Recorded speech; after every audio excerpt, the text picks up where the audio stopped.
네, 구독자 여러분 안녕하십니까? 이황입니다. 문화충격 시즌2 25번째 에피소드에 오신 것을 환영합니다. 오늘은 이 주영석 기자 그리고 안주영 씨 킬라그램과 함께합니다. 4인 4색 문화충격 시즌2 시작하겠습니다.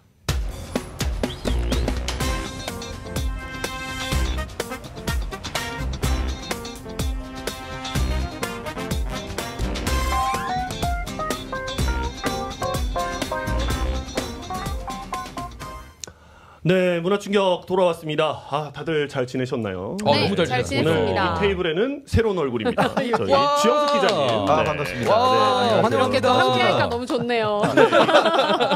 원영석 기자의 정기 휴가로 그렇죠. 이번 주는 저희 주영석 기자와 함께 저는 하겠습니다. 뭐 땜빵으로 온 거니까 부담 없이 저는 부담 없이 가겠습니다. 부담 많이 드릴게요. 많은 기대하겠습니다.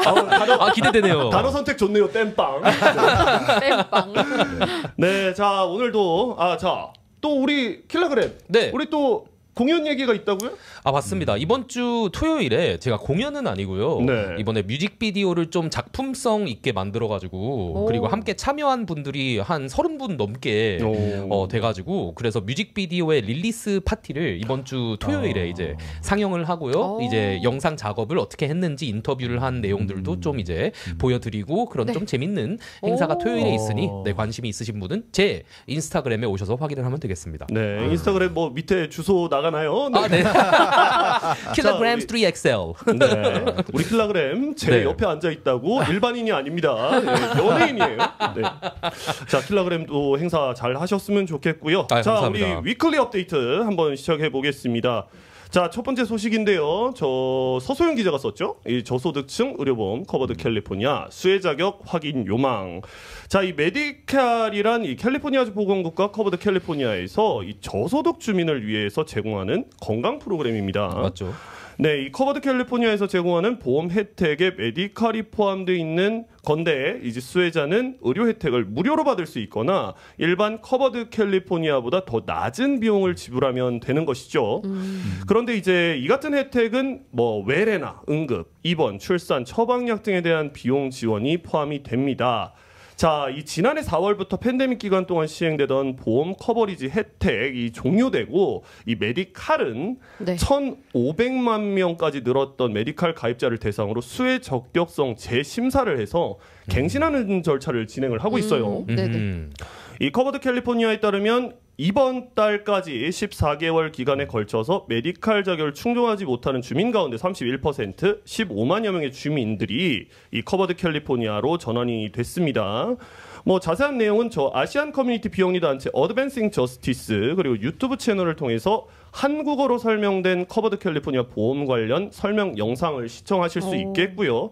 또 저소득층 의료보험 커버드 커버드 프로그램과 관련해서는 더욱 자세한 사항은 이 커버드 캘리포니아 홈페이지 그리고 상담원 전화 800-300-1506번을 통해서 확인하실 수 있겠습니다. 네, 미국에서는 진짜 보험하는 것도 잘 보고 선택해야 되더라고요. 너무 선택하는 맞아요. 초이스들이 맞아요. 많고 저도 이번에 한번 보험을 바꾸게 되는 계기가 있었는데 너 어떤 걸 골라야 될지 되게 몰라가지고 이런 걸 도와줄 수 있는 좀 전문가가 있었으면 좋겠다. 상담을 하고 싶다 했는데 지금 여기다 전화를 하면 또 상담을 받을 수 있다는 거죠. 네, 근데 이게 모든 보험이 다 그런 건 아니고 저소득층 대상. 그죠. 근데 지금 뭐 갱신을 하면서 제가 듣기로는 그 가입을 많이 못하신 분들이 많다고 얘기를 들었거든요. 네, 뭐 근데 사실 이 커버드 캘리포니아 같은 경우에는 그 전문기관 뭐 여기 많죠. 이오케어 클리닉 아까 말씀드렸던 뭐 어드밴싱 저스티스 가면 네. 어떻게 하는지 왜냐하면 이게 사실 좀 복잡해요. 그쵸, 그리고 맞아요. 저희 뭐 그 주영석 기자님도 아시겠지만 저희가 이 보험 관련해서는 좀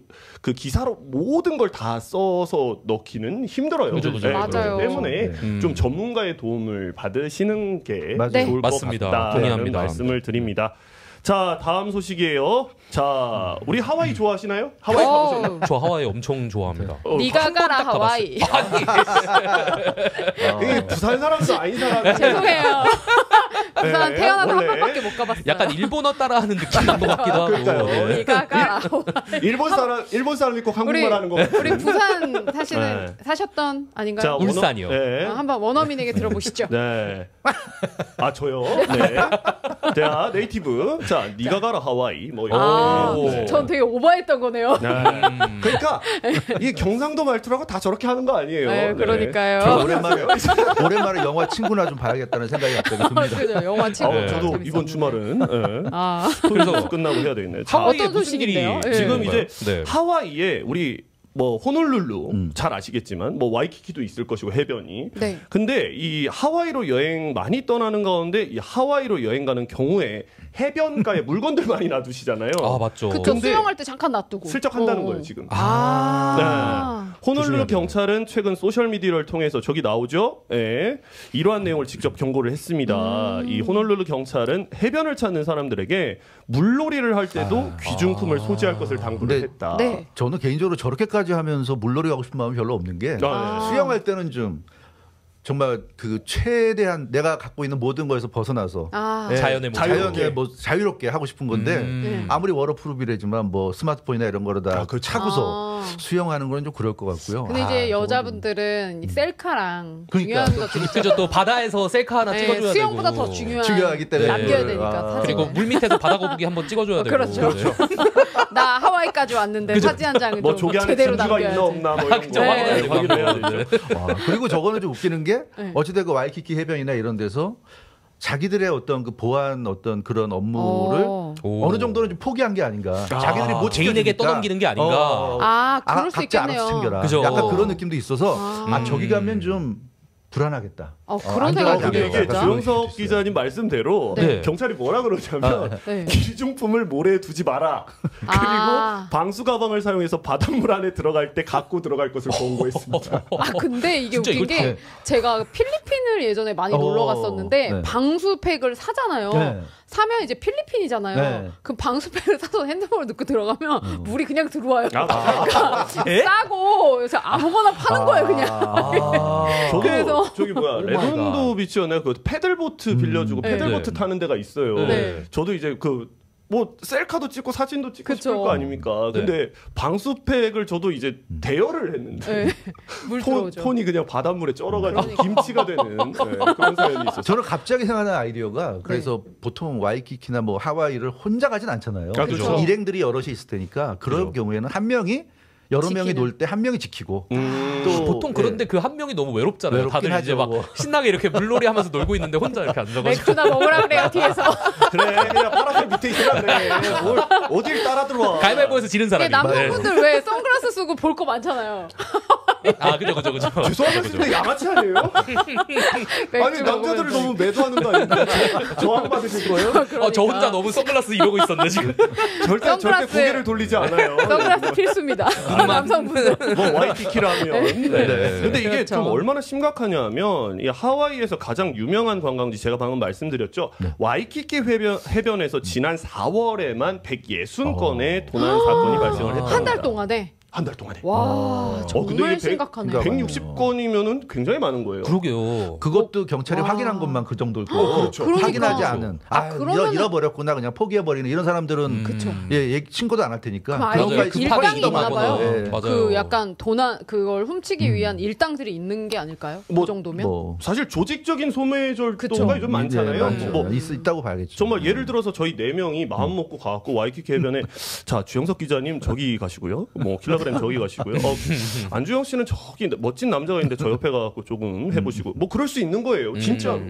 조직적으로 한다면. 그래서 한다면. 계속 지켜보고 있다가 가서 이렇게 그죠. 잠깐, 잠깐, 뭐 한눈판 사이에 물건들 딱 내려놓고 가져오면 그럼요. 어디 가는 사이에 특히 뭐 동양인 관광객분들은 그죠. 좀 이제 물건 훔치는 거에 익숙하지가 않다 보니까 저희 같은 경우엔 길거리에 돈가방 맞아요. 두고 가도 안 훔쳐가잖아요. 한국에서는. 맞아요. 네, 그래서 진짜 저도 많이 봤거든요. 사실 부모님이랑 하와이를 재작년에 다녀왔는데 이제 옆에 한국 분들이 오셨는데 물건을 전부 다 두고 바닷가로 들어가시더라고요.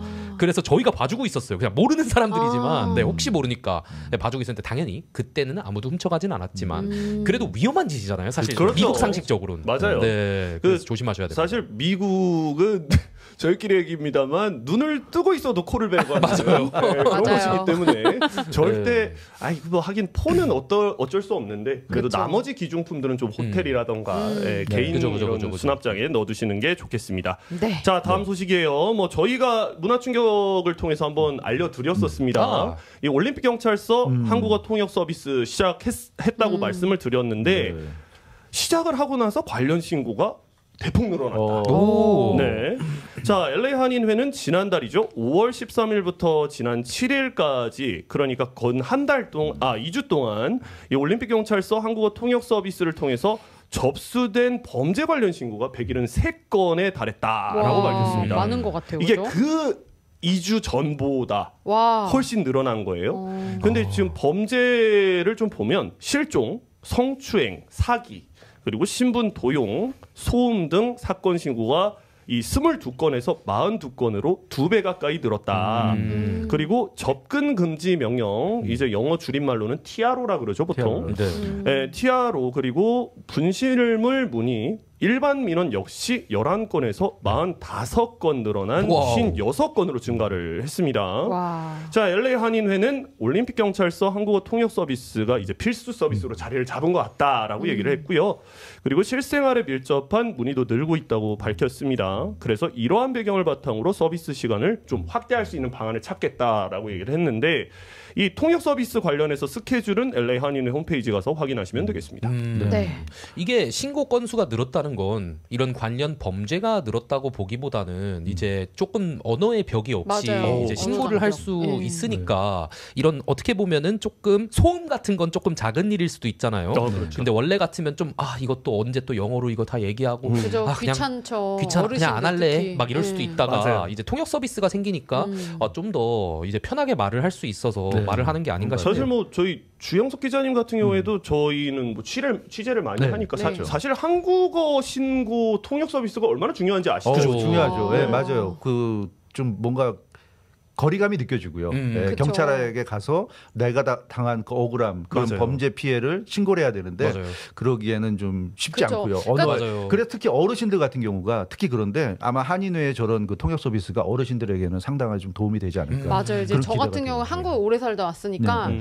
영어를 하려고 할 때 사실 뭐 병원을 갈 때 네. 그러니까 좀 전문 용어들 있잖아요. 아, 범죄 맞아요, 같은 맞아요, 거 맞아요. 신고할 때 이런 거는 찾아봐야 되거든요. 사실 이럴 땐 무슨 단어를 써야 되고 이러니까 어르신들은 당연히 네, 훨씬 더 어렵지 어렵죠. 않을까라는 맞아요. 생각이 듭니다. 사실 그도 그럴 것이 뭐 주영석 기자님이랑 저희 그러니까 사실 주영석 기자님이 제 사수였었잖아요. 그 처음에 저희가 배우는 게 이제 단어, 전문 용어, 네, 범죄 전문 전문 용어. 용어들. 네, 그 예를 들어서 그쵸. 뭐 인시던트와 엑시던트의 차이, 네. 사건과 사고의 차이인 차이. 거죠. 뭐.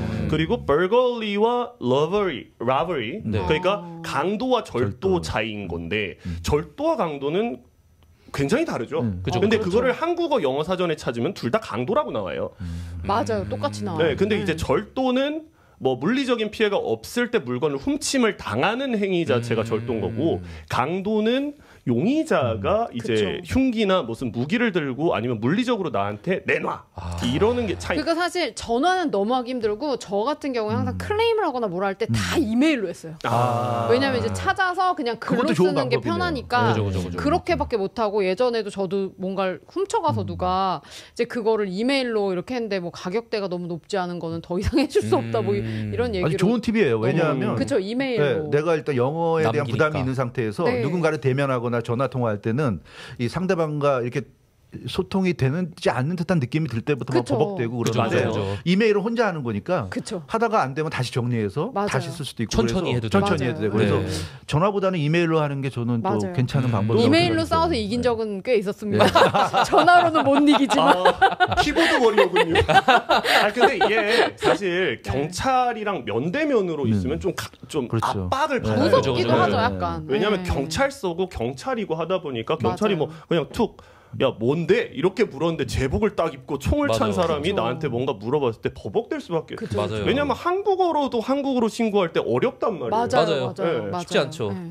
근데 그거를 보통 한국 사람들은 그렇게 얘기를 하잖아요. 한국어를 영어로 번역을 해서 이제 머리에서 이렇게 내뱉는 과정이 필요한데 그게 쉽지가 않다. 근데 요즘은 구글이나 네이버 같은 데서 번역이 잘 되잖아요. 네. 그러니까 한국어로 잘 쓰시고 그거를 구글이나 네이버 가서 한번 한국어에서 영어로 번역 이 맞아요. 시스템을 거치면 한번 해보면 또 자동적으로 요즘 맞아요. 이제 조금 있으면 얘기할 AI 시대가 이제 그런 거니까 그래서 저는 어르신들도 또 좀 영어가 서툴다고 생각하시는 분들도 과감하게 한번 그런 방법을 쓰는 거 좋을 것 같아요. 그래도 이런 통역 서비스가 진짜 좋은 거 정말 같은 좋은 게 것 같아요. 어쨌든 그런 범죄 용어 같은 게 통역이 맞아요. 100% 확실하게 예. 되는지 이제 잘 모를 수도 모를 수 있고 있어요. 이제 근데 또 범죄라는 게 신고를 할 때 되게 정확하게 해야 되잖아요. 맞아요. 네, 그래가지고 이런 통역 서비스가 너무 좋은 것 같은데 어떻게 하면 이런 통역을 서비스 받을 수 있다고? 저 일단 뭐 가장 좋은 방법은 LA 카운티래. 저기 LA 한인회에 가서 문의하시면 되고요. 네. 올림픽 경찰서 가셔서 이제 나는 트랜슬레이시 필요하다. 그쵸. 그러면 한국어를 하시는 분이 계십니다. 그러면 너는 뭐 할 거냐? 히스패닉어는 사실 통역이 필요가 없죠. 여기 다 히스패닉어를 하시기 때문에. 근데 이제 그 한국어가 필요하다 하면 트랜슬레이트를 붙여 주시는 그 이제 그 데스크라 그러죠. 예, 올림픽 경찰서 데스크에 가셔서 문의를 하시면 된다. 그리고 지금 이렇게 활성화되는 거 보니까 이미 이제 한인 분들도 이제 가면은 편하게 쓸 수 있구나라고 이제 좀 인지를 하시는 것 같으니까요. 뭐 LA 한인회 가셔서 문의를 하시거나 올림픽 경찰서 가셔서 문의하시면 되겠습니다.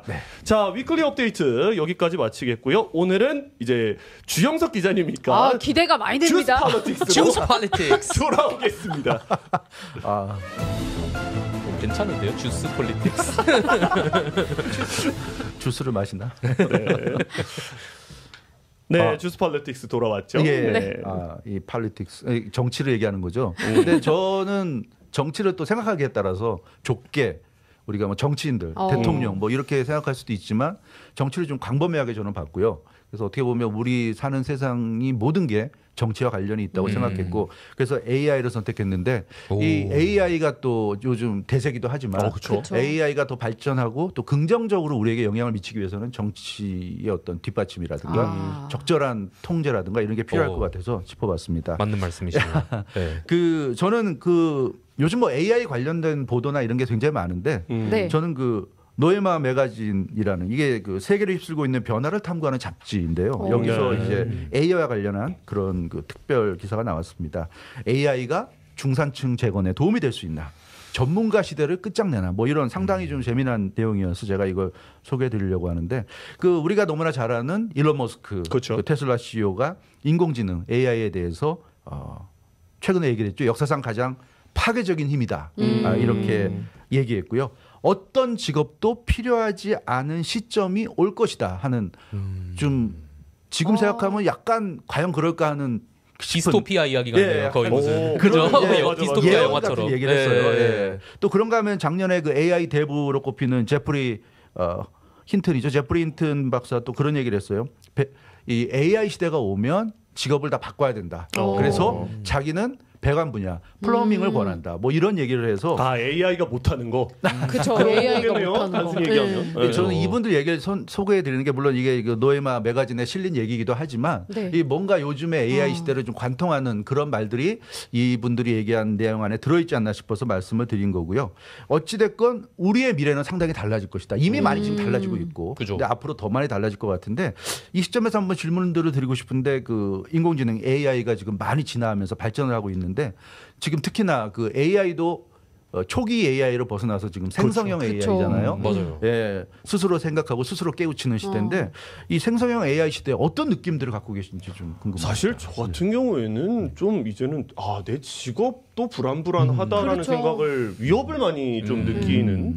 왜냐하면 이제 뭐 사실 제가 글을 쓰는 쉽게 얘기해서 취재를 하는 거는 사람의 영역이겠으나 그걸 이제 오르가나이즈를 해서 글을 쓰는 영역 그리고 목소리를 녹음하는 영역 그리고 목소리를 내는 영역은 AI가 충분히 감당을 할 수 있단 말이에요. 그럼요. 요즘에 AI 아나운서도 나오니까. 그렇죠. 그래서 굉장히 위협을 저는 받는다라고 생각을 하네요. 진짜 이렇게 AI 때문에 일자리를 만약에 다 잃게 되면 어떻게 경제가 돌아갈 수 있을지 좀 걱정이 많이 되기는 해요. 킬로그램도 좀 그런 생각이 있지 않아요? 네, 제 생각에는 결국에는 AI를 잘 사용하는 사람들이 내 일자리를 유지하게 되고 일자리를 꿰차게 되지 않을까라고 생각해요. 새로운 도구가 어떻게 보면 나온 거니까요. 처음에 칼이 나왔을 때 이제 주방장들이 훨씬 더 그렇죠. 편해졌겠죠. 근데 네. 그만큼 맞아요. 칼이라는 것이 네. 무기로도 쓸 수 있기 맞아요. 때문에 네. 규제가 필요했을 거 아니에요. 맞아요. 적절한 AI도 말씀이시고. 똑같다고 네, 생각했습니다. 네. 그리고 저도 사실 미래는 모르는 거잖아요. 우리가 네. 지금 이렇게 상상을 하지만 막상 실제 다가올 미래는 어떻게 올지는 누구도 모르는 건데 근데 저가 생각하는 거는 비슷하지만 약간 좀 다른 생각인 게 AI가 많은 일을 하게 되면 사람들이 이제 잡을 잃게 될 가능성이 그렇죠. 있는데 네. 물론 뭐 새로운 잡도 생기겠지만 그러면 안주영 씨가 조금 전에 말씀하신 대로 그 많은 사람들이 일자리 잃으면 어떻게 될까? 근데 어떤 대책은 나와야 될 거예요. 왜냐하면 네. 뭐 예를 들자면 애플이 아이폰을 만드는데 뭐 1년에 수억 대를 만들어서 팔아야 된단 말이에요. 예를 네, 든다면 전 그렇죠. 세계적으로. 네. 근데 일부 소수의 돈 많은 사람들이 자기 잡을 유지한다거나 AI가 대세를 휘어잡아도 그 안에서 굳건한 자기 위치를 지킬 수 있겠지만 그런 어떠한 일부의 부자들만이 존재하는 그러니까 돈을 버는 시대가 된다면 그 사람들이 뭐 아이폰을 5대 10대씩 산다고 쳐도 워낙 극소수기 때문에 그러면 애플이 망할 수밖에 그렇죠. 없고요. 네. 그래서 애플은 수많은 소비자를 필요로 한다는 거죠. 그렇죠. 그 소비자들이 사라지게 되면 결국 이제 그런 대기업에게도 위협이 갈 수밖에 없다는 거.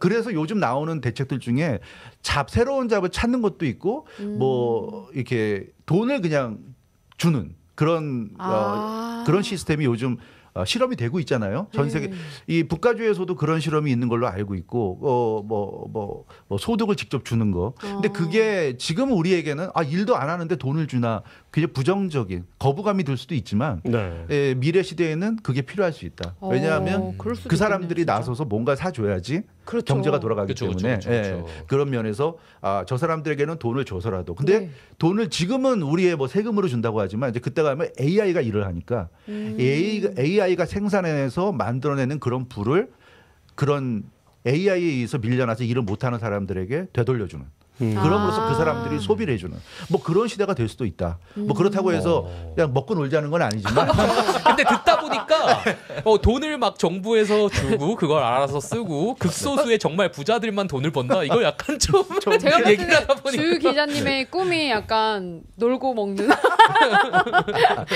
야 오늘 그냥 막 유토피아. 던지는 거야. 돌멩이 던져라 그냥. 근데 항상 그런 상상을 하고 있죠. 근데 진짜 있을 수 있는 있을 일인 것 수 같아요. 있는 근데 네. 모든 직장인의 충분히. 꿈이죠. 놀고 먹는 거. 그러니까 저도 네. 꿈입니다. 일 안 하는 거. 네, 그렇죠. 네. 네. 그리고 한 가지 더 좀 물어보고 싶은데요. 그 AI 시대의 선두주자는 역시 엔비디아 아닙니까? 그렇죠. 그렇죠. 네, 엔비디아의 창업주면서 또 CEO인 그 젠슨 황이 요즘 또 그 일론 머스크만큼이나 떠오르는 인물인데 네. 이 젠슨 황 CEO가 얼마 전에 그 얘기를 했어요. 코딩 필요 없다. 컴퓨터 이렇게 그 프로그래머 필요 없고 그걸 공부하고 싶은 사람들은 차라리 그 생물학을 공부해라 뭐 이런 기초 생물학을 공부하라든가 이런 얘기를 해서 많은 논란을 일으켰어요. 근데 이런 젠슨왕 그 CEO의 발언에 대해서는 어떻게 생각하시는지? 요즘에 보면은 근데 이제 코딩 쪽으로 일을 하던 분들이 좀 많이 일자리를 잃게 되는 경우가 좀 많이 있더라고요. 맞아요. 제 주변에서 정말 가까운 친구도 이번에 이런 코딩을 하는 친구였는데 좀 일자리를 잃게 되고 그리고 전체적으로 코딩 쪽 분들이 벌써 일자리 구하기가 이미 힘들어졌다고 하더라고요. 사실 뭐 한때 정말 떴었던 맞아요. 그렇죠, 맞아요. 이게 희망 IT 직업이었죠. 한때도 아니고 최근에. 최근에 최고의 직업이라고 사실 생각해요. IT 분야 같은 경우에는 뭐 무궁무진하겠으나 근데 이제 사람이 그 명령어를 집어넣는 그 코딩 자체는 조금 이제는 AI 시대가 도래함으로써 맞아요. 조금 쉽지 않지 않나. 근데 제가 코딩을 열심히 배워봤거든요. 그랬어요? 야, 정말 다재다능해요. 배워봤는데 너무 어려워서 뭐 어느 정도 배우다가 뭐 한 1년 정도 배우다가 뭐 그런 거예요? 공부가 가장 쉬웠어요, 뭐 이런. 아니 그런 건 아니고 진짜로? 근데 조금 그래도 이렇게 코딩 같은 거 배울 때 제가 봤을 때는 본인의 이런 의견들이 좀 들어가야 되거든요. 근데 그거를 모르겠어요. AI가 만약에 인간보다 좀 똑똑하다고 치면 또 그거를 다 이렇게 명령어를 넣고 말씀하신 대로 하면 더 나을 수도 있을 것 같고 아직은 필요할 것 같긴 한데 제가 생물학적 부분에서 접근할 필요가 있다. 그거는 진짜 굉장히 공감이 되네요. 네. 그럼 저희는 무슨 직업을 가져야 될까요? 근데 이게 그러니까 젠슨왕 CEO가 이런 얘기를 해서 많은 반발을 일으켰고 특히나 이제 컴퓨터 쪽 전문가들이나 그쪽에서는 반발이 굉장히 심했는데 일각에서는 뭐 엔비디아가 잘 나가고 있고 앞으로도 잘 나가기 위해서 너희들은 하지 마. 어차피 AI가 다 할 수 있다. 이런 쪽으로 좀 하는 거 아니냐. 이렇게 좀 비판적으로 바라봤는데 저는 개인적으로 그런 생각이 드는 게 이 AI 시대를 다르게 우리가 얘기를 한다면 말로 설명한다면 비전문가의 시대가 아닌가. 전문가들이 좀 몰락하는 시대가 아닌가. 그러니까 예전에는 이 코딩을 하는 프로그래머들이 반드시 필요했고 이 사람들이 굉장히 핫한 사람들이었고 뭐 한국도 그렇고 미국도 마찬가지지만 컴퓨터 공학과 다닌다 그러면 뭐 최고의 인재라고 생각했는데 컴퓨터 사이언스 최고 막 근데 젠슨왕 얘기를 들어보면 컴퓨터 사이언스, 컴퓨터 공학 같은 거 필요 없다. 그런 얘기했다. AI가 해줄 건데. 그러니까 앞서서 LA 한인회가 통역해준다고 했는데 요즘 통역 다 돼요. AI 통해서. 그렇죠. 그러니까 통역사들도 번역사들도 필요 없는. 삼성의 그 갤럭시 폰이 지금 나왔는지 모르겠는데 얼마 전에 제가 광고를 보니까 한국 사람과 뭐 미국 사람이 통화할 때 한국말로 얘기하면 미국 사람은 영어로 알아듣고 미국 사람이 영어로 얘기하면 그런 게 돼요? 들었죠. 한국말로 알아듣고. 진짜 우버이츠도 그래요. 지금요? 저는 이제 영어로 얘기하고 싶은데 자꾸 한국말로 답이 와서 그냥 또 한국말로 얘기하면 또 영어로. 아니 그 아까 말씀하셨는데 그 폰 있잖아요. 네. 얼마 전에 제 아는 형이 샀어요. 진짜 그렇게 된대요. 그렇죠. 진짜 너무 신기하다. 그러니까 정말 이제는 그런 통역사도 필요가 없어지는 세상이고 그래서 이게 그런 사람들이 어떻게 보면 좀 고소득 직업들인데. 그렇죠. 그래서 AI 시대가 오면 잡을 잃는 걱정들을 하는데 제가 볼 때는 특히 고소득 쪽이 굉장히 좀 불안할 수 있다. 그래서 이게 중산층 재건에 도움이 될 수 있다는 얘기도 하는 거고요. 그런 면에서는 이 AI 시대가 우리 경제, 이 시스템을 상당한 정도로 재편할 수도 있지 않겠는가. 그런 생각이 재편이란 말이 맞는 것 같습니다. 옛날에 뭐 왕정 시대가 무너지고 부르주아 계층이 득세를 했던 중세 시대 뭐 그런 과도기를 겪고 있는 거 아닌가라는 생각이 드네요. 아무튼 우리는 전문가를 부러워했지만 이 AI 시대는 더 이상 비전문가들이 오히려 더 살아남을 수도 있지 않나. 비전문가 직업이 어떤 게?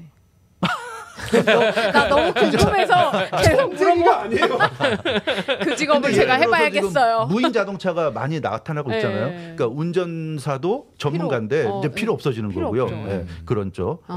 그래서 그렇습니다. 아무튼 얘기하다 보니까 시간이 많이 갔네요. 제가 지금 괜찮습니다. 자, 비전문가의 직업을 우리 모두 고민해서. 그래서 이쯤에서 AI 얘기는 적기로 하고 다음 이제 또 하나 제가 준비해온 주제가 도널드 트럼프 전 대통령과 조 바이든 현 대통령 간의 경제의 차이점. 이게 이제 핫하죠. 비즈니스 인사이더에 나온 그런 기사기도 합니다. 그래서 이 여론조사에 따르면 이번에 가장 중요한 이슈는 역시 경제다. 경제다. 내가 먹고 사는 것. 네. 경제를 가지고 누굴 찍을 건지 판단할 그럴 가능성이 높다는 얘기인데 그렇기 때문에 조 바이든 대통령이 재집권하면 경제가 어떻게 될 것이고 트럼프 전 대통령이 다시 4년 만에 대통령직에 또 오르게 되면 경제가 어떻게 될 건가 이건데요. 어떻게 생각하십니까? 일단 먼저 현직인 조 바이든 대통령이 재임하게 된다면 어떨 것 같아요? 사실 지금 지금보다 더 나빠지기가 그러신가요? 지금 굉장히 코로나 이후로 솔직히 저는 수혜를 받은 게 거의 없어요. 코로나 때. 왜냐면 여기 다 일도 계속 해야 되는 직업을 그 당시에 가졌었고 그리고 뭐 일 안 하시는 분들은 돈을 되게 많이 받으셨잖아요. 코로나 때문에. 그리고 심지어 비즈니스 하시는 분들은 PPP라고 해서 어마어마하게 돈을 받아서 그렇게 돈을 많이 풀어서 결론은 그거 세금을 다 우리가 지어서 지금 세금을 많이 내고 물가가 올라갔는데 저 같은 경우에는 진짜 도움을 하나도 못 받았기 때문에 약간 그냥 경제만 되게 안 좋아진 것처럼 느껴지는 저 같은 사람들이 또 꽤 많지 않을까라는 생각이 들어서 사실 경제적으로 봤을 때는 여기서 더 나빠지면 어떻게 살아야 되지 그냥 이런 생각이 더 크게 들어요. 이제 사실 저도 도움을 받지 못한 계층이에요. 저희가 소위 말하는 저소득층과 중산층의 사이에 있는 사람들이 제일 애매해요. 맞아요. 맞습니다. 근데 지금 사실 인플레이션이 완화가 되고 있다. 좀 거시적인 측면에서. 근데 인플레이션이 좀 완화가 지금 뭐 마켓 가보면 사실 조금 이제 떨어지는 게 살짝이지만 떨어지는 게 눈에 보인다. 그래도 너무 높습니다. 존재 맞아요. 그렇죠. 진짜. 근데 이게 다음 대통령이 말씀대로 다음 대통령이 어떤 정책을 펴느냐가 가장 중요하겠죠. 이제 코로나19의 여파를 거의 끝물까지 왔다라고 생각을 하거든요, 저는. 그래서 사실 뭐 둘 다 싫어요, 저는. 아 이거 또 댓글 막 달릴 것 같은데. 괜찮아요. 댓글 무서워하지 않는데 저는 나이도 많으시고 솔직히 한쪽은 너무 강압적이고 한쪽은 조금 뭐 너무 좀 뭐라 해야 되죠? 리더십이 좀 떨어지는 건 아니겠지만 뭐 여튼 대통령까지 하시니까 뭐 저는 둘 다 싫어요. 근데 저처럼 생각하는 사람 많을 것 같아요. 누가 되든 경제는 좀 좋아졌으면 좋겠다. 그건 그렇죠. 네, 물가 안정이 좀 됐으면 좋겠다라고 생각하는 저 같은 사람이 되게 많을 것 같다는 생각이 듭니다. 아까 킬라그램님이 말씀하신 대로 근데 물가가 여전히 좀 안 내려왔다고 말씀하셨는데 그 이유가 있죠. 그러니까 기준금리가 계속 지금 고금리잖아요. 내리지 않고 계속 유지하고 있는데도 불구하고 그럼 물가가 내려가야 되는데 안 내려가요. 그 이유는 조 바이든 행정부에서 계속 지금 돈을 풀고 있습니다. 네, 그래서 금리 인하를 지금 연준이 못하는 대신에 행정부 쪽에서 사실상의 금리 인하 효과를 내고 있는 거예요. 돈을 풀고 있고 그 여러 가지 방법으로 지금 돈을 풀어주고 있는데 뭐 학자금 융자를 뭐 다 청산해 준다거나 여러 가지 면에서 해주고 있는데 이게 그러다 보니까 어떻게 작용하냐면 지금 당장은 좋을지 모르는데 지금 킬라님 말씀대로 물가가 기대한 만큼 빨리 안 떨어지니까. 맞습니다. 별로 와닿지가 않는 거죠. 와닿지가 않고 마켓에 가도 예전에는 이 정도면 샀는데 그거보다 훨씬 높은 가격이고 뭐 그런 점. 그래서 이 조 바이든 대통령의 문제는 좀 그러니까 본인이 지금 11월 대선에서 재선돼야 되기 때문에 엄청나게 지금 돈을 풀고 있어요. 그래서 이게 만약에 당선이 된다 그러면 그 뒷수습을 해야 되는데 과연 수습이 될 것인가 그런 부분이 좀 걱정스러운 부분이 있고요. 정말. 그렇다면 트럼프 전 대통령의 경제에 대해서는 어떻게 생각하시는지. 사실 주식 시장이 가장 좋았던 때라고 꼽으면은 저기 기자님도 잘 아시겠지만 도널드 트럼프 대통령 때였죠. 그렇죠. 네, 그때가 제일 핫했던 주식 시장 이제 뭐 테슬라도 있었고요. 엄청 올라갔었죠. 경제적인 측면은 아무래도 경제인 출신이다 보니까 좀 어떻게 잘 하지 않을까 싶은데 너무 근데 과격해 갖고요. 대중국 무역 관세 몇십 % 올려. 그래서 이민자 정책 그래서 자바 정책이 자바 정책이래. 자바 시장이 한번 죄송합니다. 오늘 말투가 거치네요. 자바 시장이 한번 큰일을 겪은 적이 있어요. 그것 때문에 뭐 그런 것들이 있죠. 저는 아무래도 나쁘지는 않지 않을까 경제적인 측면에서는.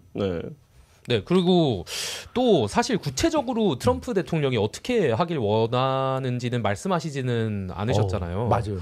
네, 그런데 그래도 왠지 지금 무조건 지금 뭔가 주장을 하고 있는 거는 나의 이 대통령 기간에 가장 인플레이션이 좀 낮았다. 이런 거를 좀 하는 거 보시면은 뭔가 인플레이션에 대해서 굉장히 터치를 하고 싶은 게 아닌가라는 생각 정도는 듭니다. 네.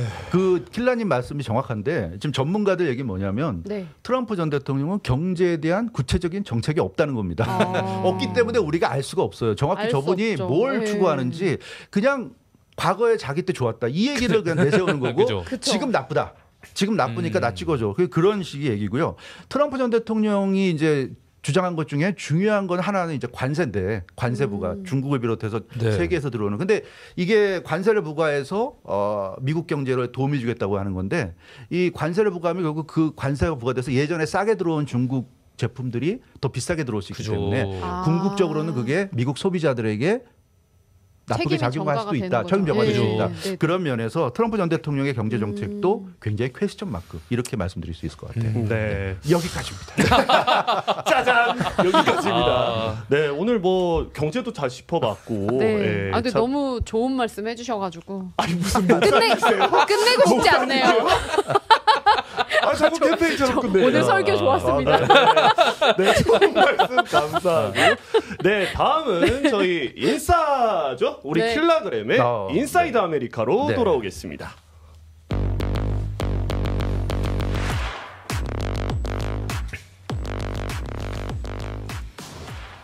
미국에서 가장 빠르게 인싸되는 법, 인사이드 아메리카의 킬라그램입니다. 오늘의 첫 번째 아이템 알려드릴게요. 바로 요즘 MZ 세대에서 유행이라는 허쉬 베케이션에 대해서 조금 알려드릴게요. 네. 이게 코로나19 이후로 생긴 거라서 사실 생긴 지는 조금 됐지만 요즘에 좀 화두에 많이 오르고 있는 그런 베케이션이더라고요. 이 리모트 워크, 즉 원격 근무 시스템이 이제 낳은 결과인데요. 허쉬 베케이션은 회사에 내가 베케이션을 갔다고 알리지 않고 조용히 혼자 휴양지로 떠나거나 여행을 가서 원격으로 할 일을 다 하는 걸 뜻합니다. 네. 부럽네요. 네, 이제 지세대를 겨냥한 설문조사에 의하면 918명 중에 무려 44%가 이런 허쉬 베케이션을 다녀와 봤다고 대답을 했다고 하는데요. 맞네요. 네, 대부분은 직장 상사에게 이러한 사실을 들키지 않았다고 합니다. 아니, 제 친구들 많아요. 그렇죠. 원격으로 일하면서 한국에서 진짜 많아요. 네, 한국에서 원격으로 일하면서 베케이션 다녀온다든지. 미국에서 일을 해도 원격으로 가능한 회사들은 그죠. 있는 친구들은 예를 들면 뉴욕으로 여행을 가잖아요. 그러면 주말을 껴서 한 목요일부터 가요. 그러니까 목요일 금요일은 좀 일을 하고 이제 이렇게 토요일 일요일은 쉬고. 자, 실명거로는 안 됩니다. 네. 잘릴 수도 있어요. 네. 아, 네, 그죠. 위험할 수도 있죠. 회사의 분위기에 따라서. 네. 네, 이런 트렌드를 또 알고 있는 플로리다의 한 호텔은 허스트립 헤이븐이라는 프로그램을 또 만들었다고도 하는데요. 네, 방을 좀 일하는 공간처럼 꾸며놓고 이제 호텔 방인 거 티나잖아요. 그래서 일할 수 있는 공간을 또 따로 만들어놓고 또 웹캠 커버까지 하나 주시고 또 이 문고리 앞에다가 원래 보면은 Do Not Disturb 같은 사인 있잖아요. 네, 그런 거 말고 Working From Home이라고 이제 걸어놓으면은 메이드 분들이 건드리지 않는 거죠. 똑똑 이런 거 그죠. 일하는 기간 동안 건드리지 않는 거죠. 이제 그런 것들 문고리도 만들었다고 하는 건데. 이게 참 재밌더라고요. 저도 킬라님의 이 주제가 굉장히 흥미로워서 개인적으로 찾아봤는데 이런 사람들이, 그러니까 이런 MZ 직장인들이 이렇게 허쉬 출입을 가는 이유가 휴가가 없기 때문이 아니더라고요. 휴가가 있는데 눈치가 보이는 거죠. 그러니까 쓰기가. 열심히 일하는데 나만, 그러니까 원래 정당하게 뭐 일주일이고 2주일이고 갈 수 있지만 그렇게 갔다 오면 높은 사람한테 찍히지 않을까. 그런 것 때문에 못 가는 대신에 근데 가고는 싶고 그래서 이제 이런 방법을 왜냐하면 미국은 휴가가 기니까. 맞아요. 정확하세요. 정말 그런 이유로 이제 이 허쉬 베케이션을 가는 분들도 굉장히 많습니다. 네, 요즘에 이제 회사에다가 내가 베케이션을 다녀올게라고 하는 것도 굉장히 부담스러울 수도 있잖아요. 정당하게 쓸 수 있어도 특히 우리 한국인들 문화에서 더 그럴 수도 있죠. 네, 그래서 이제 몰래 베케이션을 가서 정말 그 타임존이 다르더라도 회사 시간에 일어나서 마치 집에 있는 것처럼 최선을 다해서 일을 다 하고 나머지 시간에 조금 쉬고 노는 건데요. 참 이게 사실 내규와 자유의 그 종이장 차이인 것 같거든요. 방금 말씀대로 일은 완벽하게 끝내는데 놀고 있는 거 아닙니까? 그렇죠. 근데 그게 과연 노는 걸까요? 그렇죠. 더 스트레스를 받을 수 있지 않을까요? 휴양지에 가서 막 친구들 다 놀고 막 하고 있는데 혼자 막 일해야 되고. 여튼 그래도 친구들이랑 있으니까. 네, 그 바닷가에서 그 일하는 사람이 짐 다 보면 되겠네요. 와이키에서. 다 연결됩니다. 그죠. 하와이에서. 만약에 여러분들이 직장 상사 혹은 보스인데 이런 직원들이 허쉬 베케이션을 이렇게 다녀온 거를 알게 되는 거예요. 그럼 어떻게 하시겠습니까? 자르시겠습니까? 아니면은 괜찮다고 하시겠습니까? 근데 어찌됐건 이런 일을 한다는 것 자체가 재택근무가 가능하기 때문에 하는 거 아니겠습니까? 그렇죠. 재택근무는 가능한데 할 일은 다 한 거예요. 거죠. 그래서 저는 뭐 할 일을 다 해서 결과가 나왔다면 그래서 회사에 해를 주지 않았고 본인의 몫을 했다면 그걸 집에서 했고 밖에서 했고 저는 신경 안 쓸 것 같아요. 그리고 업무의 성과나 효율이 떨어지지 않았다면 아무런 상관없다고 생각해요. 여기서 야 나왔어요. 내가 T라서 그런지 모르겠는데. 아니 T라서가 아니라 너무 꼰대. 아니 근데 보십시오. 근데 아니 저는 뭐 사실 뭐 직급이 높지도 않고 저도 뭐 일개 직장인이니까. 근데 보면 이 hourly라고 그러지 않습니까? 그러니까 시간당 페이를 계산을 해서 받는 게 저희 연봉이죠. 그죠. 그러니까 이제 샐러리라고 하고요. 꽉 막혔네. 아니 보십시오. 근데 재택근무라는 개념은 코로나19 때 어쩔 수 없이 생긴 아니 뭐 사실 IT나 이런 업계에서는 있을 그쵸. 수 있었지만 네. 근데 어쩔 수 없이 생긴 구조예요. 근데 저는 예전에도 그렇게 생각을 했던 건 티 안 나면 되지만 그래도 이게 집에서 편하게 일을 그래 뭐 완벽하게 일을 해오면 오케이인데 분명히 그게 쌓이다 보면은 내 권리라고 생각하는 부분들이 분명히 있단 말입니다. 그래서 악용되는 부분이 있고 저희는 회사에는 항상 가이드라인이 있죠. 내규라고. 이거 너무 꼰대같이 들리는데. 아니요. 저는 그렇지 않습니다. 저는 반대 의견인데 이유가 뭐냐면 저는 일을 잘하는 게 중요하냐 아니면은 제 시간에 그냥 계속 그 자리에 앉아 있는 게 중요하냐 그럼 전 잘하는 게 중요하다고 생각하거든요. 잘하면 상관없다고 생각해요. 근데 못해서 문제를 일으키면 그거는 잘라야죠. 그죠. 정말 말 그대로. 그러니까 잘해야 된다. 근데 또 이제 황 기자님의 편을 드는 거는 꼭 아니지만 저희 의견은 이렇게랑 비슷하지만 근데 어쨌든 전문가들의 의견이 있으니까 절대 저는 화난 게 아닙니다. 네, 말씀을 드리자면 이게 어쨌든 회사와의 신뢰 관계를 깨트릴 수 있는 행위라고 이야기를 또 하기도 하더라고요. 불나고 있어. 저거 약간 화난 것 같은데요? 저한테 화나신 건 아니죠? 저 못된 PD들 같은 경우. 네.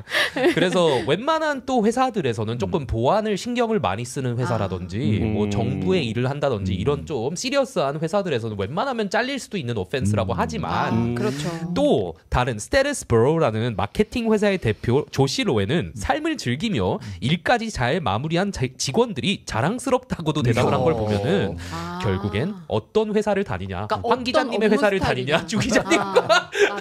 근데 이 시점에서 좀 궁금해진 게 갑자기 궁금해진 게 재택근무라고 그러는데 말 그대로 하면 집에서 근무하는 건데 그렇죠. 그러니까 회사가 원하는 게 정말 너는 네 집에서만 근무해야 되는 걸 원하는지 제가 생각하기에 재택근무는 회사를 안 나오는 게 재택근무로 그렇게 저는 생각하거든요. 그럼 일을 집에서 하건 어디 뭐 커피숍에서 하건 그 큰 문제가 안 되지 않나요? 제가 걸리는 건 세금적인 문제에서 이제 생각이 좀 되네요. 왜냐하면은 거주지가 지금 만약에 이렇게 하시는 분들도 있으니까 거주를 하시는 분들도 있으니까 해외에 이제 하시면서 그런 거는 좀 그런데 근데 어떤 잠깐 놀러 다녀오는 거는 또 노트북이요. 그 몇 초마다 계속 회사로 전송이 돼요. 그래서 노트북을 켜고 이게 마우스가 움직이는지 안 움직이는지 맞아요. 뭔지 알아요. 계산이 돼가지고 계속 가기 때문에 그래서 뭐 동전 꽂아 놓는 사람들 있잖아요. 맞아요. 10분 이상 만약에 안 움직이면 그게 사실 이게 신뢰 문제거든요. 그러니까 요즘에는 그 웹 미팅이라고 하나요? 웹 미팅 할 때 뒤에 백그라운드를 그 오피스처럼 뭐 변화시키거나 아니면은 다른 그래픽으로 할 수 그러니까 모르는 거 어디 있는지. 근데 밑에는 그냥 파자마 입고 있는데 위에는 나처럼 정장을 입고 있다. 지금 여러분들이 저를 보실 때는 직장인처럼 보이는데 밑에는 어떤지 모르죠. 파자마 입고 계세요 지금. 반바지예요, 반바지. 근데 그런 논리면은 회사에서 일하는 사람들도 몸만 회사에 있지 딴짓 할 수 있잖아요. 그러네요. 네. 그런 거는 간식 먹고 놀고 간식 먹고 뭐 자기 SNS하고 개인 SNS하고 이럴 수도 있는데 그런 거는 신경 안 쓰고 재택근무하는 사람만 그렇게 감시하듯이 하는 것도 과연 맞는 건지. 또 불쓰네요. 아니 오늘 아주 진짜 이거 1시간 동안 할 수 있는 디베이트가 이게 좀 뭐라 해야 되죠? 이게 좀 뜨거운 감자긴 한 것 같아요. 네, 맞습니다. 왜냐하면 이게 저쪽 측면도 있고 이쪽 측면도 있는 저처럼 생각하시는 분도 계시고 또 재택근무는 뭐 이런저런 보장이 받아야 된다라는 분이 계시기 때문에 뭐 아까 말 그대로 주 기자님 회사에서 일을 하는가 아니면 맞아요. 네, 저희 회사에서 일을 하는가 어느 분위기의 회사에서 결국 일을 하느냐에 따라서 이거는 맞아요. 굉장히 또 달라지는 것 같습니다. 상사한테 맞추면 됩니다. 결론은 슬기로운 사회생활. 그렇죠. 알겠습니다. 이제 두 번째 아이템으로 한번 넘어가 보는데 오늘은 제가 MZ 세대의 워킹 트렌드이라는 트렌드에 대해서 조금 이야기를 계속 해볼까 합니다. 이제 G세대가 부모님에게 의존을 해서 구직 활동을 하고 있다는 통계를 resumetemplate.com에서 냈다고 하는데요. 이 통계에 대해서 조금 알려드릴게요. 70%의 G세대가 부모님에게 일자리를 찾아달라고 부탁을 해봤다고 합니다. 저는 근데 이거는 그래도 그럴 수는 있다고 생각해요. 왜냐하면 부모님이 훨씬 더 많이 아시고 맞아요. 네트워킹도 있고 어디 막 이상한 데서 나는 일을 하는 건지 제대로 된 데서 일하는 건지 모를 수도 있어서 물어볼 수도 있다고 생각해요. 어릴 때는 직접 찾는 것보다 마음 편하니까 하니까 16%의 G세대 부모님은 조금씩 이제 이상해집니다. 부모님이 이력서를 직접 이제 넣어주셨다고도 대답을 했고요. 이제 10%는 부모님이 이력서를 직접 써주셨다고도 대답을 했어요. 부모님이 너무 저기 자녀들을 스포일하는 거 아닌가요? 그죠. 굉장히 이제 딥하게 좀 연관이 되는 건데요. 사실 여기까지는 아무것도 아닙니다. 네. 뭐 대학교를 막 졸업했을 수도 있고 방금까지 고등학생이었다가 이제 구직 활동을 할 수도 있는 거잖아요. 그럼 뭐 도움 받을 수도 있죠. 그렇죠. 근데 25%의 G세대가 부모님을 면접에 데리고 오고 있다고 합니다. 아, 그럼 같이 들어간다는 건 아니죠? 같이 들어간다는 거죠. 아니 면접에 같이 들어간다고요? 같이 들어간다는 거예요? 네. 이야. 맞습니다. 아니 그걸 회사에서 4분의 1의 와. G세대가. 아니 그걸 신기하네요. 회사에서 허락을 하네. 좀 어마어마한 저도 수치 최근에 아닌가요? 이거 비슷한 내용의 기사를 써서 네. 올렸기 때문에 저도 기억이 나는데요. 와. 그 G세대들이 이제 젊은 세대잖아요. 네. 그렇죠. 특히 그 코로나19 팬데믹을 3년 이상 겪으면서 그 코로나19가 결국 우리가 그 사회와 단절되는 시기였잖아요. 맞죠. 네, 서로 대면하면 안 되고.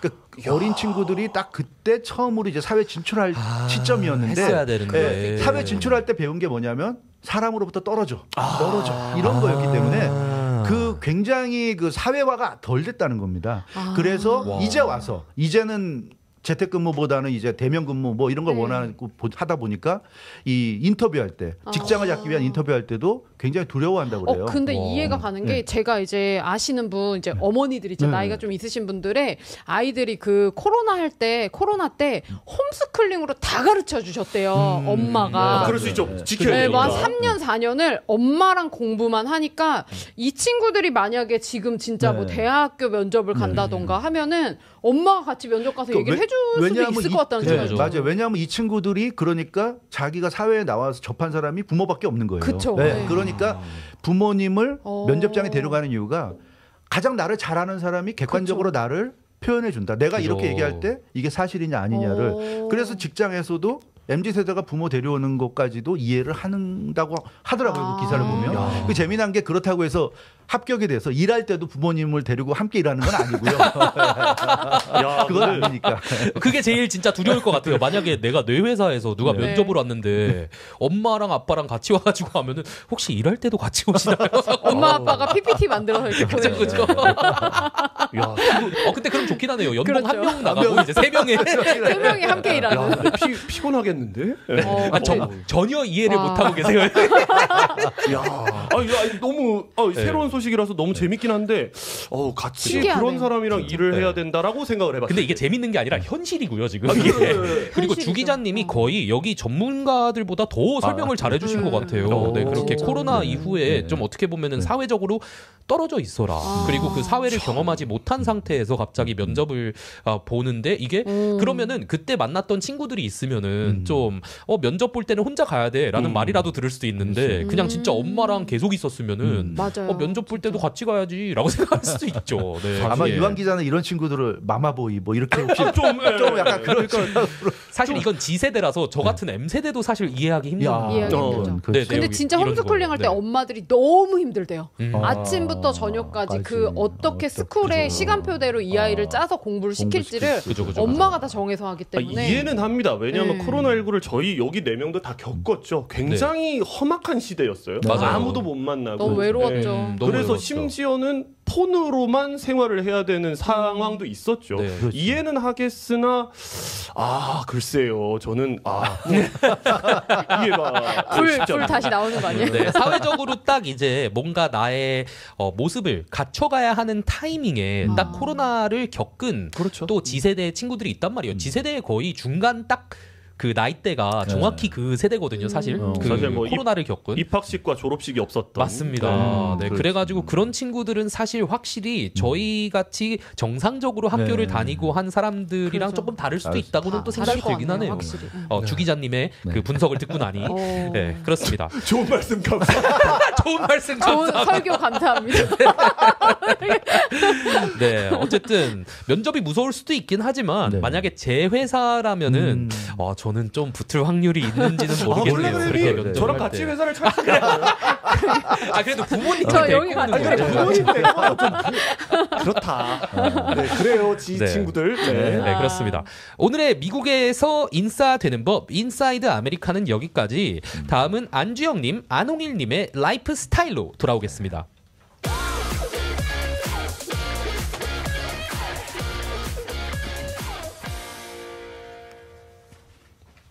오늘도 홍일점이네요. 안녕하세요. 오셨지만. 네, 반갑습니다. 우와. 갑자기 박수. 갑자기 온 사람 같아요. 오늘 처음 방송하시는 것 같아요. 그러니까요. 오늘 또 첫 번째 소식부터 바로 네. 그러면 진행을 해보도록 하겠습니다.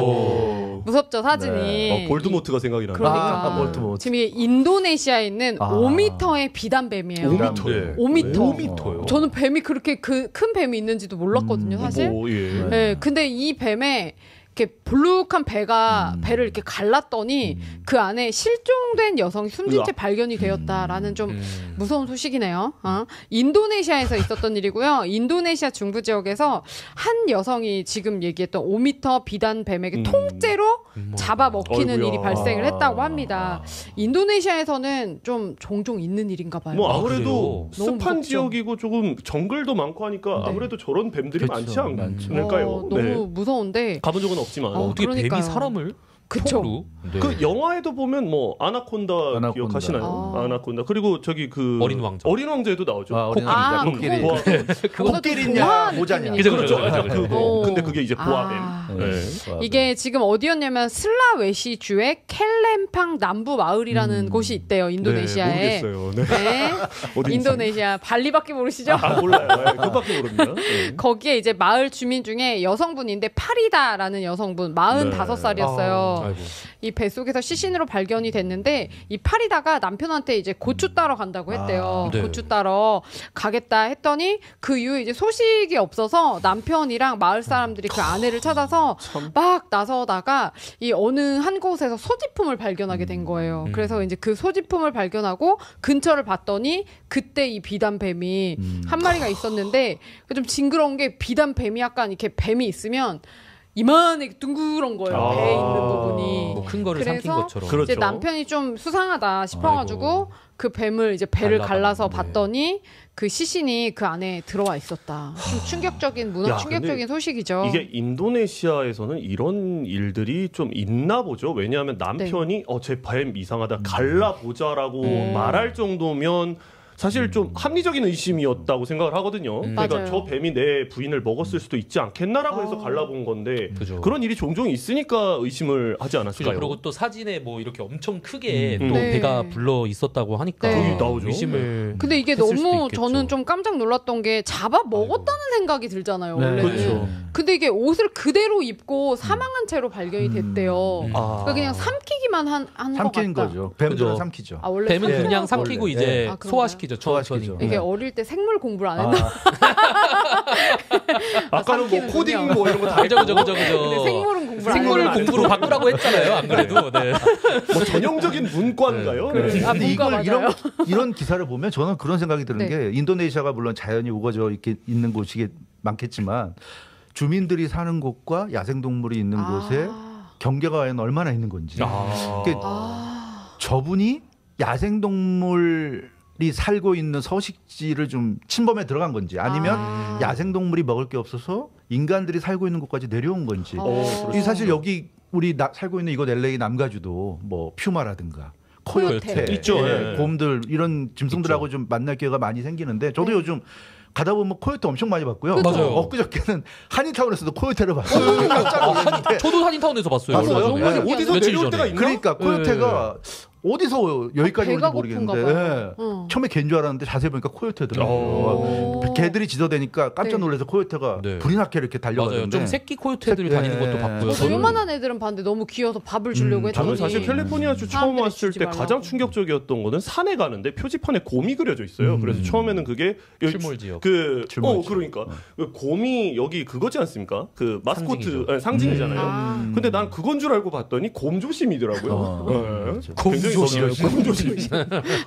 아무튼 저도 이 기사 보면서 그렇죠. 이 인도네시아 놀러 가기가 좀 쉽지 않겠다. 그렇죠. 무섭다는 생각이 좀 많이 아니 들었고요. 근데 아까 주 네. 기자님 말씀대로 그렇겠죠. 그러니까 저런 분들이 사시는 곳이 아까 그 자연과 일상생활 공간의 경계가 얼마나 있느냐라고 저도 보는 그게 궁금하긴 거예요. 해요. 그러니까 저분이 정말 내 토지라서 뭐 이 정글에 내 땅을 갖고 있다 그런 건 아닐 거고. 제가 근데 봤을 때는 내려왔을 것 같은 이유가 이제 2018년에 있었던 일 중에 하나가 그 아까 술라웨시 남동부 그 마을의 한 여성이 마을 근처의 채소 밭에서 일하던 중에 7m 길이의 비단뱀에게 잡혀먹었대요. 그러면 예전에도요. 채소 밭이면 그래도 뭔가 아. 조금 관리를 해놓은 데가 네. 아닐까라는 생각이. 야, 근데 거긴 뭐 보통 뱀이 듭니다. 7m, 5m. 네, 7m, 5m. 이 비단뱀이요. 보통 길이가 8m고 그리고 무게는 159kg 정도까지 자란대요. 그 정도 되는 뱀이 이렇게 쪼이면 네. 그쵸. 당연할 수가 없는 거죠. 그죠. 그래서 감싸기 전에 도망을 치던가 해야 되는데 또 하나 느끼는 점은 네. 얘기를 쭉 듣다 보니까 뱀이 엄청 빠른가 봐요. 아, 그래요? 아니 왜냐하면 사람이 분명 뱀을 보고 도망을 갔을 수도 있잖아요. 아, 그렇죠. 근데 그 달려가는 사람을 따라가서 잡아 먹었다라는 거는 뱀이 굉장히 빠른가 보죠. 네. 그리고 뭐 기습 공격을 그렇죠. 했을 그럴 수도 수도 있고 있죠. 뒤에서 네. 그렇죠. 뭐 어찌됐건- 이렇게 뒤돌아서 만약에 맞아, 뭐 하고 그죠. 있다 확 이렇게 하면 집중하고 있을 때. 그렇죠. 서 있으면 사실 뱀은 쓸 수가 없으니까 음. 서 있는 사람은 그죠. 이렇게 돌 수가 앉아있는 없는데 사람. 앉아 있거나 누워 있거나 뭐 하여튼 그런 상황에서 덮치지 맞네. 않았을까 그런 맞아요. 생각이 그 들고 고추밭에 가서 네. 고추 이렇게 따는 그죠, 거. 뒤에서 그죠. 그냥 조심해야 될 것 같아요. 어우. 어쨌든 간에 그 인도네시아에서는 이렇게 좀 큰 뱀들한테 공격을 당해서 목숨을 잃는 사례가 요즘에 점점 많아지고 있대요. 그래서 우리 뭐 인도네시아 만약에 놀러 가시려면은 뱀 조심. 뱀 조심. 이렇게 뱀 조심도 중요한데 그냥 좀 이렇게 휴양지로 가시면 좋을 것 같습니다. 아무래도 하와이. 그리고 혼자 다니지 마세요. 네. 그리고 맞아, 여기도 혼자 사실은 다니면 안 뱀도 돼요. 주의해야 되는 게 저는 그 그리피스 파크를 자주 가거든요. 거기 예. 산을 올라가는데 거기 보면은 방울뱀. 레틀 스네이크. 그죠. 네, 방울뱀. 네. 그거 조그만 주의가 애들. 있어요. 저도 저도 한번 본 적 봤어요. 봤죠. 네. 저는 그래서 항상 그 산길을 갈 때 좀 걱정되는 게 날씨 더워지고 이러면 이거 방울뱀들이 활동하면 어떡할까. 아, 더워지면 활동하나요? 네, 더워지면. 아, 그 팔로스 그것도 버디스 잘 알고 있어야겠네요. 그죠? 조심해야겠네요. 팔로스 버디스에도 경고판들이 있어요. 있어요. 방울뱀 아, 조심하라고. 방울뱀 네. 우리 뱀을 조심하십시오. 뭐 항상 이렇게 캠페인으로 끝나요.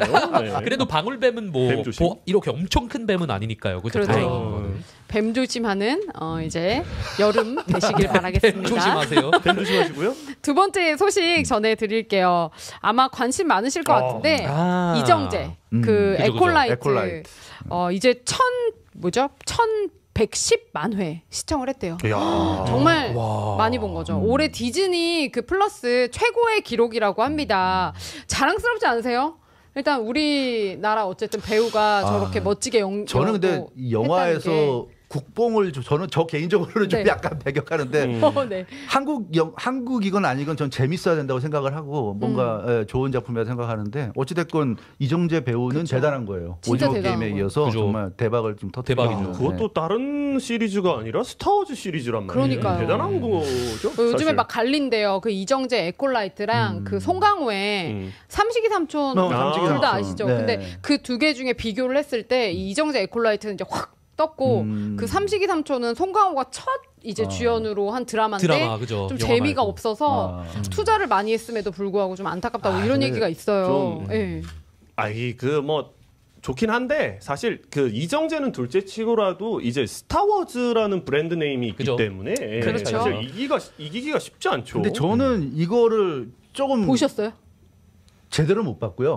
네네. 이거 이제 우리 안주영님이 준비하셔서 네. 저도 약간 좀 봤는데 저는 개인적으로 좀 별로였어요. 작품이 재미없었고 네. 그 이유가 디즈니가 다 그런데 좀 PC가 너무 강해서 요즘 그래서 뭐 백설공주도 네. 뭐 흑인이 맞는다거나 그런 그래서 여기서도 이제 여성의 여성이 커플이 나와요. 그죠? 그래서 이게 정치적 올바름이잖아요. PC가 그렇죠. 폴리티컬 코렉트네스. 그래서 이게 너무 강하다 보니까 좀 거부감이 드는 게 사실. 그러니까 이게 무슨 얘기냐면 맞아. 지금 킬러님 그럴 수 말씀대로 있어요. 여자 나와서 레즈비언 얘기가 나오고요. 네. 레즈비언을 탄압하고 뭐 이런 걸 근데 이게 우주잖아요. 그렇죠. 우주고 스타워즈 아시다시피 그 은하 전체에서 뭐라 그럴까 지구만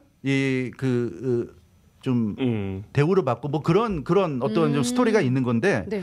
거기에 이렇게 그 레즈비언적인 요소가 들어가니까 물론 조지 루카스가 1970년대 스타워즈 만들었을 때도 사실은 PC적인 요소가 강한 작품이었어요. 네, 그 시대 네, 기준으로 보면 네. 그래서 그건 인정해야 되겠지만 어찌된 건 저는 개인적으로 이렇게 뭐 SF라든가 또는 우리가 알 수 없는 시대라든가 또는 아주 먼 과거 예전의 과거 그래서 네. 우리가 잘 모르는 그런 시대에 너무 현대적인 요소가 들어가면 몰입이 깨지더라고요. 그러니까 요즘은 우리가 사실 뭐 레즈비언이나 뭐 트랜스젠더나 그쵸. 이런데 뭐 게이라든가 이런 거에 굉장히 민감하고 핫이슈긴 한데 옛날 얘기하는데 거기도 무슨 뭐 레즈비언이어서 고생을 하고 그걸 극복을 하고 이런 거 나오면 저럴 거면 그냥 현대 작품을 만들지. 맞아요. 왜 옛날 배경을 끌고 와서 왜 저러지? 몰입이 깨지면서 저는 굉장히 근데 이게 스타워즈가 이 에콜라이트가 좀 네네. 그런 요소가 있고 그리고 요즘 디즈니 작품들이 좀 그런 게 그런 게 굉장히 있어요. 너무 그렇군요. 많이 나오니까 약간 지겨운 게 있죠. 네. 사실 왜냐하면 그리고 이제 오히려 정상적인 그런 게 없고 오히려 사실- 폴리를 코렉트한 네. 연애들만 너무 나오니까 이게 노출이 많이 스타워즈 되니까. 팬이라던가 네. 스타트랙이라던가 이런 그 좀 시리즈물이 오래된 시리즈물은 그거만의 이제 룰이라는 게 있죠. 룰이라기보다 좀 그 배경 시대적 배경이라던가 이제 스토리 라인이 있는데 너무 깨면 그런 안 되는. 요소가 솔직히 들어가면 저는 그렇다고 생각을 하거든요.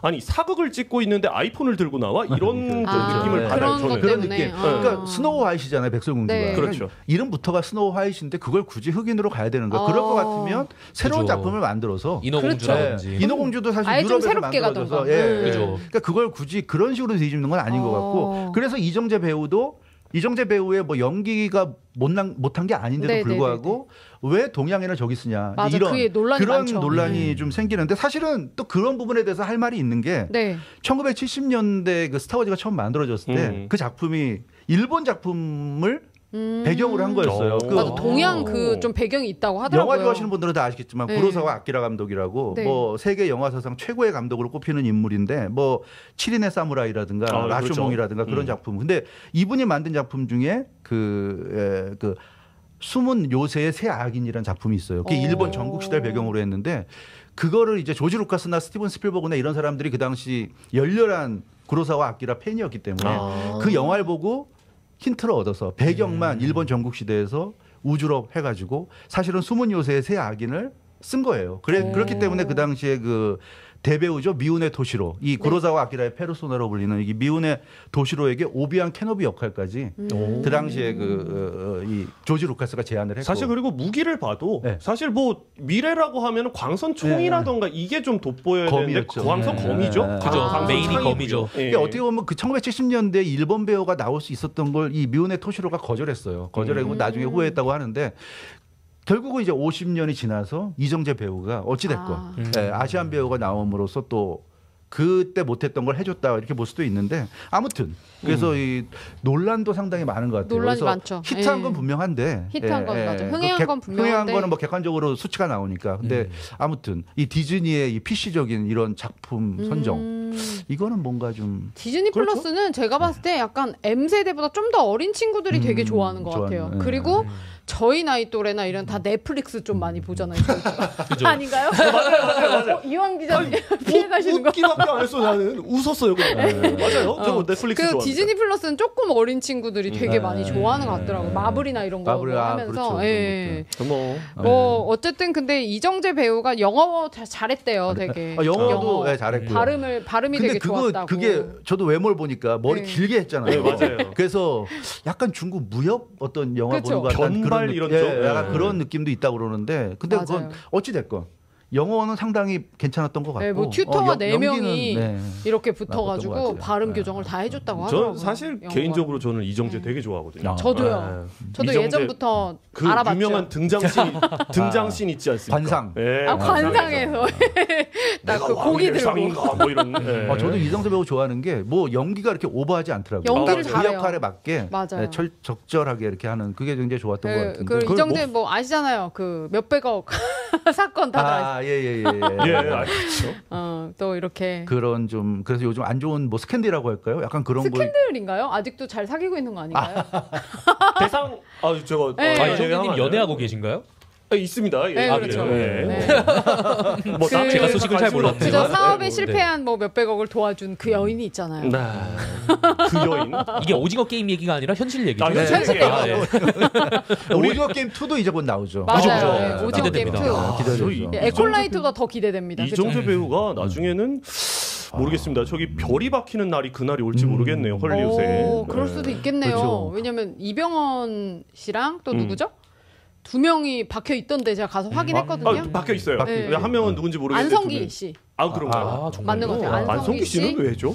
이병헌 씨였던 것 같은데. 뭐 여튼. 아닌가요? 다시 확인해 보겠습니다. 오늘 또 이렇게 얘기를 또 너무 또 잘 해주셔가지고 말씀 잘 들었어요.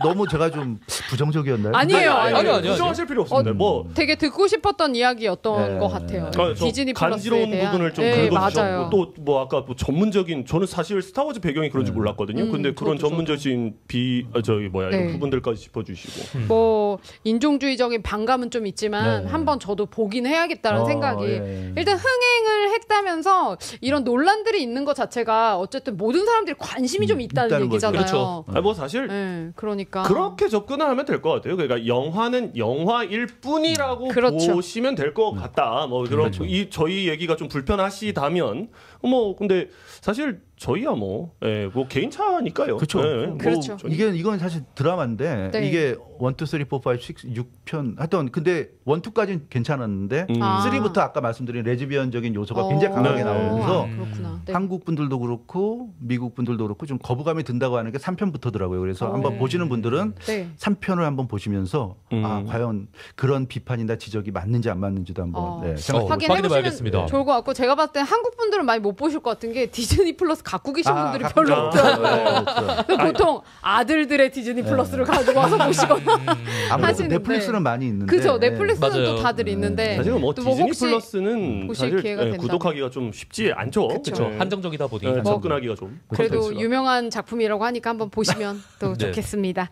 오늘 여기까지 또 라이프 스타일의 안주영이었고요. 다음 주에 더 재미있는 소식으로 함께 할게요. 네, 뭐 앞서서 짚었지만 이제 영화 터미네이터를 보면 지구 종말이라는 시리즈가 있죠. 이 에피소드가 있는데 AI가 세계를 지배를 하는 장면이 나옵니다. 네. 이 AI 과연 인간과 공존할 수 있을까라는 생각이 오늘 좀 드는 날이었고요. 자, 오늘 주영석 기자님, 저 오늘 또 원용석 기자 대신에 나와주셔서 너무 좋은 말씀 감사합니다. 감사합니다. 오늘. 되게 박식하신 것 같아요. 맞아요. 뭐, 뭐예요? 물론 이완 기자님도 우리 킬라그램님도 박식하시지만 뭐 저는 너무 퀄리티 있는 코멘트를. 그렇죠. 박식. 다음에도 종종 이 자리에서 뵀으면 좋겠습니다. 네. 자, 문화충격 시즌2 구독과 좋아요, 알림 설정 부탁드리고요. 이제 25번째 에피소드 마치겠습니다. 야, 벌써 26번째. 와. 네. 26번째 에피소드로 돌아오겠습니다. 감사합니다. 감사합니다.